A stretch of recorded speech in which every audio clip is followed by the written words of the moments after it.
வாங்கிட்டு வந்துட்டீங்க அப்படின்னா நீங்கள் இருக்கிற எல்லாத்தையுமே வந்து யூஸ் பண்ணிக்கலாம். அதே மாதிரி இங்கே இருக்கிற கேம்ஸ் எல்லாம் வந்து தனித்தனியாக தான் பே பண்ணிக்கணும். அதே மாதிரி உள்ளே பார்த்தீங்கன்னா ஒரு கான்சர்ட் ஒன்று நடந்துகிட்ருக்கு. ஒவ்வொரு நாள் வந்து ஒவ்வொரு செலிபிரிட்டிஸ் வந்து இங்கே வந்து பெர்ஃபார்ம் பண்ணிகிட்டு இருக்காங்க. அது மாதிரி இன்றைக்கி ஒரு பெர்ஃபார்ம் நடந்துகிட்ருக்கு. கைஸ், இந்த கைட் ஃபெஸ்டிவல் ஒவ்வொரு வருஷமும் நடந்துட்டுருக்கு. நான் முன்னாடியே சொன்ன மாதிரி பொள்ளாச்சியில் நடந்துட்டு இருக்கக்கூடிய அந்த பலூன் ஃபெஸ்டிவல் இது எல்லாத்துக்குமே ஆர்கனைசர் பெனிட் சேவியோ அவர் தான். அவரை நான் தேடி கண்டுபிடிச்சேன் இந்த க்ரௌடில்.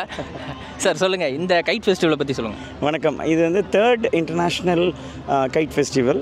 இப்போது தமிழ்நாட்டில் வந்து இது 3வது முறையாக நடந்துட்டு இருக்குது. லாஸ்ட் 2 இயர்ஸ் வந்து நம்ம மாமல்லிபுரத்தில் உள்ள டிடிடிசி ஓஷன் வியூவில் நடத்தினோம். அங்கே இடம் வந்து ரொம்ப சின்னதாக இருந்துச்சு, மக்களுக்கும் அங்கே ரொம்ப தூரமாக இருந்தனால இன்னும் பக்கமாக இருக்கும். இன்னொரு விஷயமாக இங்கே திருவிடந்தை பீச்சை வந்து நல்ல வைடான ஸ்கோப், பிகாஸ் இது வந்து அபவுட் 40 ஏக்கர்ஸ் ப்ராப்பர்ட்டியில் வந்து டைரெக்டாக நம்ம பண்ணுறோம். இதனால் நம்ம கைட்ஸ் வந்து அதிகமாக பறக்க முடியுது. இப்போ லாஸ்ட் இயர் வந்து ஒரு 20 கைட் ஃப்ளையர்ஸ் இன்டர்நேஷ்னல்லேருந்து வந்திருந்தாங்க.